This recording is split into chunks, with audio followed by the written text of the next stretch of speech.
Kamna, I do want to ask you now when we look at, and Shraddha brought this up brilliantly, when we look at the team, when we look at the workplace, we look at the team, we look at the managers. Of course, it's easy to say the managers need to be supportive. As leaders, you need to have a more empathetic style. These are all, the new guidelines everyone's trying to follow. But what are the actual, tips that can help managers who A, may not have heard of imposter syndrome in the first place, two, might not think it's a real thing, and three, might still want to do best by by their team members? What are some tips for those managers? I think a few basic things to start with.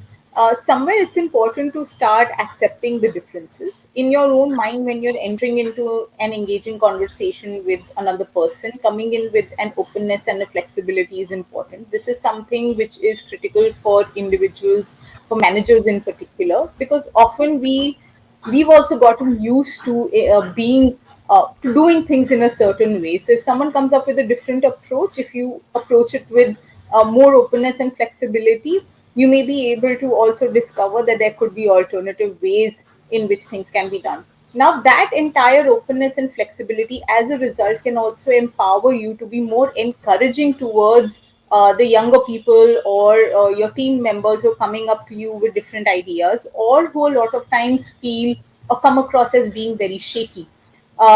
Oftentimes, we find ourselves as managers in situations where you may have team members who are a little more withdrawn, a little more quiet, and sometimes they need that extra push in a more positive way. And starting with perhaps encouraging them to speak in one on one settings, and then encouraging them by sharing that, a lot of their ideas could be good, new, and novel, and something which could really contribute positively to the team and to the work, can be very helpful to them in bringing those even to the fore in team interactions.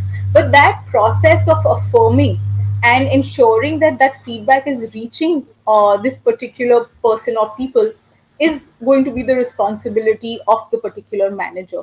And a lot of times, I think as managers, it's important to not get stuck with only one way of uh, giving feedback to people. You also need to understand that there also needs to be flexibility in the way in which you approach different people. I know it feels like a lot of work to do when you're looking at working with big teams, multiple people, but honestly, this is something which is very, very critical and can improve performance and productivity by such a large margin that it is Yeah, beneficial to everyone concerned. A little yeah. bit of investment in understanding the people who are there in teams, giving them the right support, pointing out to them where they're actually good, what could be the spaces where they can certainly make some improvements, but using a more encouraging and affirming way of speaking with them and communicating with them, and then getting them to start also engage with larger teams is actually the right approach. And give them the credit, and the encouragement. They can really do wonders. But it starts with us maintaining that openness and the flexibility as managers or mentors in systems. That's something which is very, very crucial.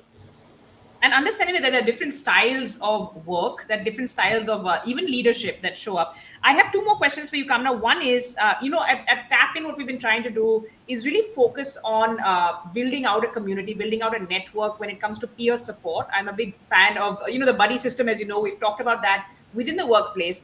And shout out to Siddhi for suggesting it's peer to peer and peer plus one, which may be very Yeah. helpful for mid-career women, for example.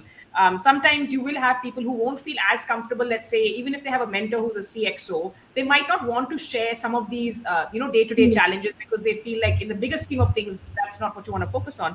How important do you think that is? And sneak peek, I know you think it's important because we've talked about this, but how important is it that you look at a sort of buddy system that's not necessarily within your workplace, but finding it as a safe space? How important is that?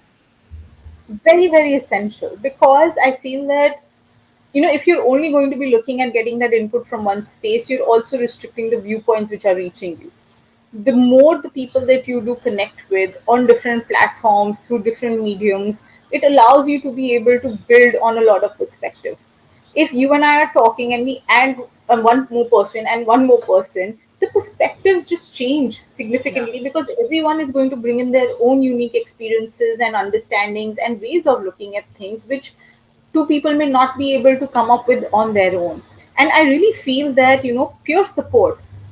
pure moderation, pure intervention can be so helpful and so valuable, because at the end of the day, all of us don't need to start going to therapists and psychiatrists, or finding counselors and talking to different people.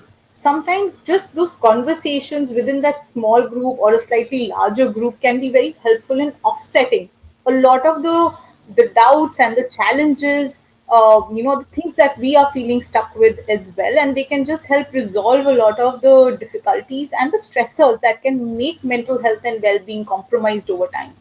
So I feel it's extremely important to lean into and build peer support mechanisms, whether through friends, whether through workspaces, whether through new communities, tap in, Leap Club. There's so many different platforms which are coming in, which bring people together professionally to be able Yeah. to exchange ideas and share their thoughts and experiences and support each other in multiple ways, which I think is fabulous. And there's so many people who are willing to do that, Yeah. which is the best part, you Yeah. know. And I think that should be utilized and capitalized on. We're all, if you're willing to support each other, then why not? The more the better, I think, actually, for sure, because I think if we can have that support system in place. I'm just putting the tap in email and our website, for those of you who catch up on this later, if you want to look at tap in, it is for working women in India to start with. If you have 5 years of experience, you're eligible. Please log on for more there.